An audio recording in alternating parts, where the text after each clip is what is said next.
Hey everybody, this is Perch. I want to ask a question. Why is it that DC seemingly underestimated future state? I don't like conflicts in the sense of two bits of data that don't seem to go together. And in this instance, what we've got is DC made a lot of statements about how future state was going to be a bold new initiative for them. They put, whatever is left of their marketing department, put together some hype around it. When you talk to creators, you almost had an angry kind of sense that people were sleeping on future state, that it was actually pretty cool and it was going to be big and it was going to lead to really big things. And I can tell you from talking to a decent amount of creators, mostly ones that haven't been on the show, I guess. there was a there was a sense of like, why is everybody going at future state? Why is everybody think that we're going to stop publishing comics in July? Why is there's just a lot of yeah, I would say very much irritation.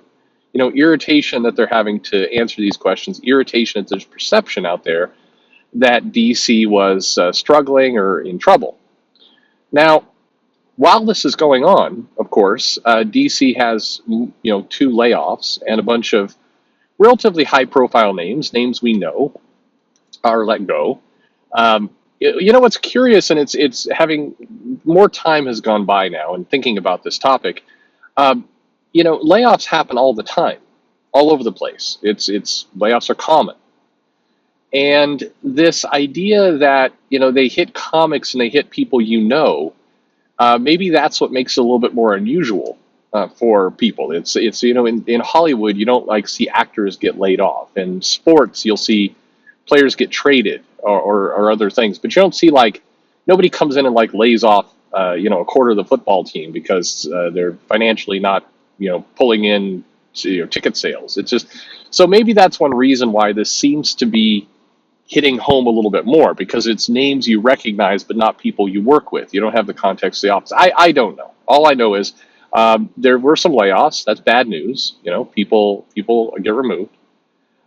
There seemingly is, as we talked about, a very kind of random, hard to wrap your head around it message about the comics. And this is, to me, the biggest source of problem in that, and it's always what I would say to people who would message me and be kind of irritated that people were dissing on DC. It's like, okay, but look at the public messaging that you're doing. It's either very, very random or it's non-existent, or you're promoting a title and then you're not shipping it. Like, it's when you say, hey, there's a Wonder Girl title that we're gonna have coming out in March, and then there is no Wonder Girl title and it comes out in May, people are gonna go, oh, I wonder if the company is struggling. That's a natural assumption for people to make. Doesn't mean it's right, but it is natural for that to be something that people get. And then there's the case of how DC itself was feeling about these books. Well, there are lots of public statements around, no, this is good, we're behind this, this is important for us, and all the rest. It was clear to retailers, at least, that DC was soft on these future state books, and a lot of retailers underordered. And then we hear that a lot of the shops are selling out, that many shops are selling out of the orders they did. And now granted, the retailers are under ordering, but they're under ordering largely because they're not sure if they can move these things through. Retailers are not when retailers go to order books, and I feel like I've never described this in a way that really makes sense to a lot of people who listen. Retailers are not sitting there in front of the order forms going, I wonder what the politics of the writers are, or I wonder if I am a bad store if I don't order enough Captain Marvel comics. It's not the retailers are pretty much like, I wonder if I can sell this book. That's it. They're like, and they do it by saying how many people have pre-ordered this. Okay, there's 10.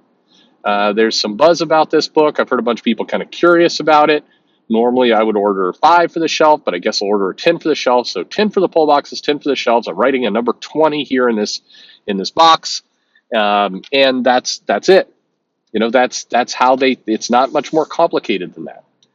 So if the publisher seems a little soft on the premise, and DC did, the messages that we were getting in Facebook groups and other things were, were soft for future state. In many cases, we were hearing, no, things are going to be really good in March. And this is us just kind of clearing the deck and salvaging. That word came up a lot in conversations I had. We're salvaging some 5G stuff. And when you hear that as a retailer, what you think is, all right, the last thing like this was Convergence. That didn't sell well. I'm going to order soft on it. And DC wasn't really going out of their way to, paint a different picture. They appeared soft on it as well. We now know that, but now we see kind of the reactions to that. We see a bunch of very hastily rushed through second printings. We see this future state Gotham book, which maybe that was always planned. I don't know. Maybe it was they were going to wait to see what the initial order numbers were. But now the message that's coming across is that future state and what DC is doing seems to be connecting with more people than DC anticipated. And thus my question, why didn't DC anticipate more? What is going on exactly within the backstage, in the company, where they are going all in with this new initiative? They're putting some stuff forward. Some of the creators are leaving, like Jason Fabok, saying the company is being run terribly right now, and nobody will get back to me. We have a bunch of promotions. We have Daniel Cherry there. We have Marie Javins there. We have a bunch of moving parts. And there hasn't been this, collection. Nobody stepped in to go, all right, here's how it all makes sense. This person's responsible for this. You're going to see some action there. Like, what DC needs at this point? They need the press secretary. They need to go get the press secretary to come out like once a week.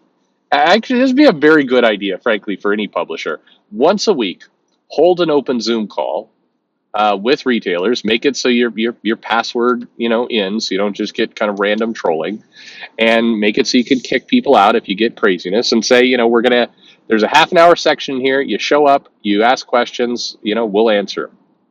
You can even do it where everybody is muted, and then the speaker has to unmute people. That way, you don't get somebody who's going crazy, and then just say, we're going to show up and we're going to do a half an hour press conference, and we're going to answer questions about things, and that would be crazy.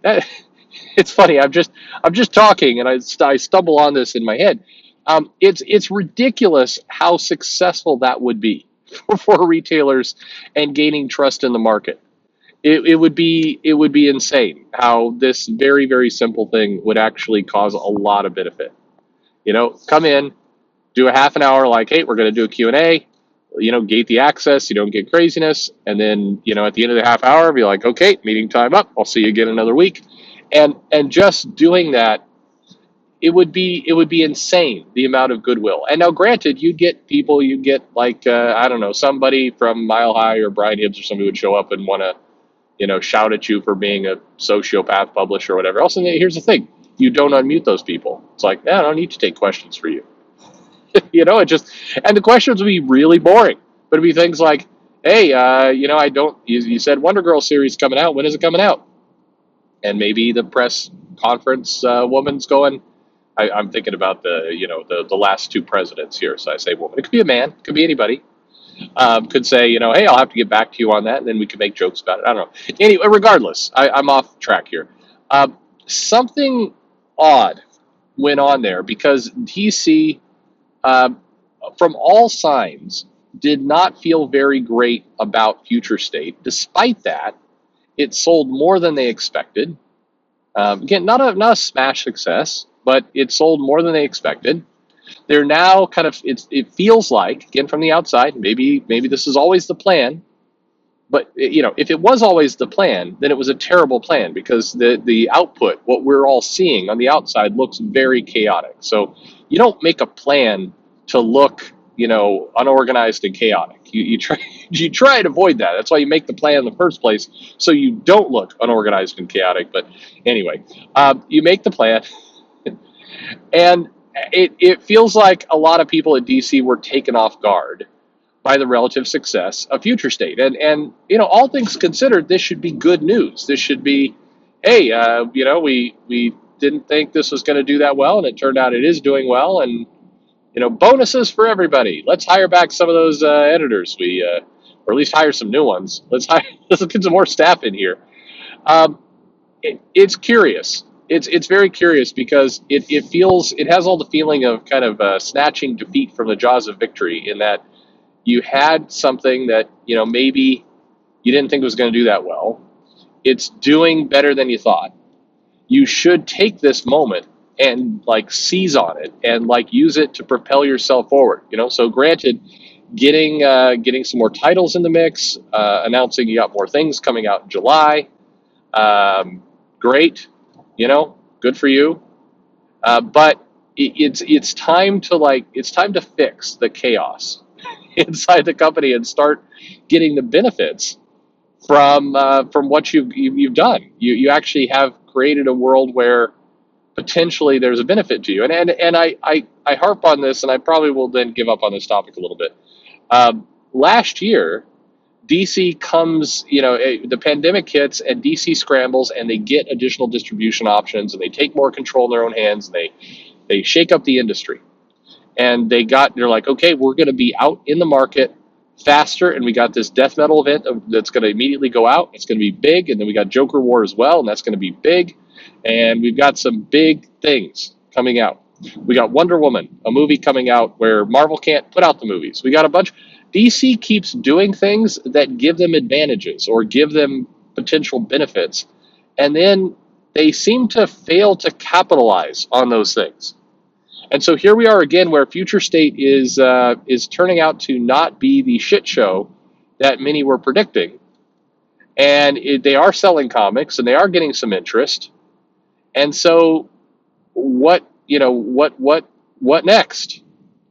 Otherwise, it feels like DC just keeps getting lucky breaks. And lucky is the wrong word because they're making their own luck and luck. They keep doing things that are positive for them. And then they, rather than take the victory lap or like lock in that success, they get distracted and have to dig their way back out of another hole. Like they dig out of a hole and then immediately jump into another hole. Like it's I've never quite seen anything like this. It's very weird. Anyway, what do you think? So Future State, what do you make of all this? Doing better than expected. Is DC going to take advantage of this? Like what's going on? I know there's some DC people who listen to this. I'm not taking the piss out on you. I promise. I'm more perplexed. that's the word, perplexed. Like and by the way, a lot of people who listen here are not the people who are in charge, and I do feel bad because creators often get the questions pointing to them. It's like, hey, why don't you fix this? It's like, they don't have. It's like I did this. I shared the news that Thor's mom is now the Phoenix, and in the Avengers comic. And Jeffrey Thorne is like, he shows up, who's writing Green Lantern. He's like, what is this? And he's an old time comic fan, so of course that's a natural reaction. Wait, what? And and I go, you need to get in there and fix it. And Jeff Thorne's like, I don't have this kind of my power has been vastly overrepresented here, and it's true. The creators often get these questions aimed at them, or these demands like, "Hey, you need to go fix it." It's like that. Not the creator. The creators are freelancers here. They do not have. This is all about people who have full-time office jobs that, in theory, I think are more vested into fixing this problem. I don't know. I'm perplexed. I'm perplexed, DC. Help me not be perplexed. Help me help you. I mean, I've offered before. There's so many people who do free marketing for you at this point. Just come on, man. You're putting out good comics. In many cases, you're putting out some good comics. I mean, come on. I don't know.